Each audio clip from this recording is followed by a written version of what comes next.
રાજકોટ જિલ્લાના ઉપલેટા તાલુકાના કોલકી ગામમાં કોઝવેમાં ભ્રષ્ટાચારના લાગ્યા આક્ષેપો।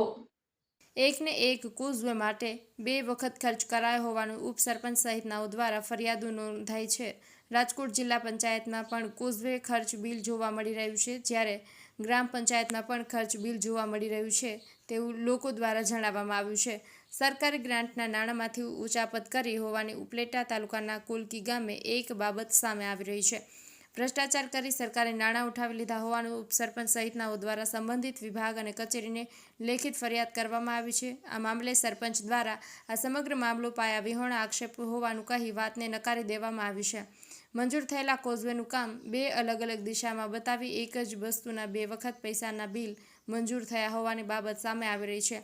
આ મામલાની અંદર તપાસ કરવામાં આવશે તો ભ્રષ્ટાચાર ચોક્કસપણે ખુલે તેવી પણ ચર્ચાઓ શરૂ થઈ છે।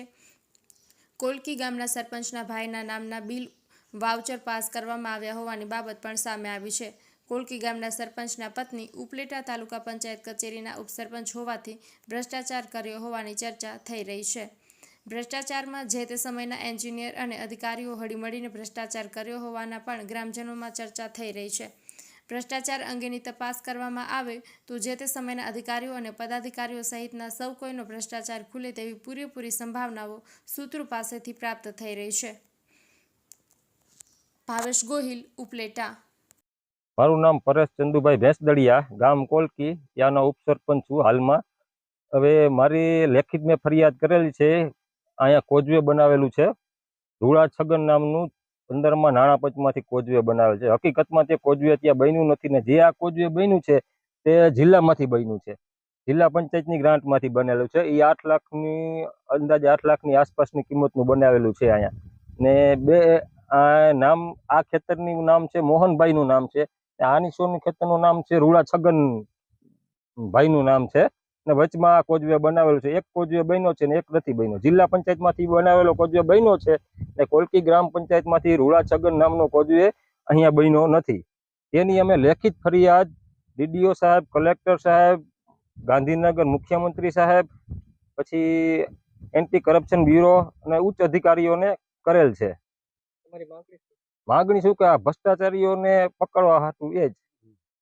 મારું નામ પ્રકાશભાઈ મગનભાઈ ભાલોડિયા, કોલકી ગ્રામ પંચાયત સરપંચ છું અને આ સદંતર પાયા વિહોણા મારી ઉપર આક્ષેપો છે જે હું ગામની અંદર જે વિકાસના કાર્યો કરું છું અને અમારા આરો પ્લાનના પૈસા જે આગળના સરપંચો પાસેથી 10 વર્ષનો હિસાબ અને અમારા ઉપસરપંચ તરફથી 3 વર્ષનો હિસાબ માંગેલો હોય અને જે અમારી મિટિંગની અંદર એને સદંતર મનાઈ કરી દીધેલી છે, એટલે એને મારી ઉપર આ ખોટા પાયા વિહોણા આક્ષેપો કરે છે અને મારી કામગીરી જોઈને ગામ સંતુષ્ટ છે, જેથી કરીને આ લોકોને તેલ રેડાય છે, એટલે આવા મારી ઉપર ખોટા પાયા વિહોણા આક્ષેપો કરે છે।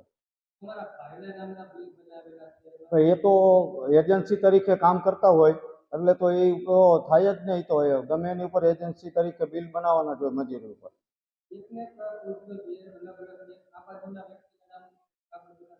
ના ના ના ના ના ઈ સદંતર પાયા વિહોણું એનો આક્ષેપ છે ખોટો મારી ઉપર। મારું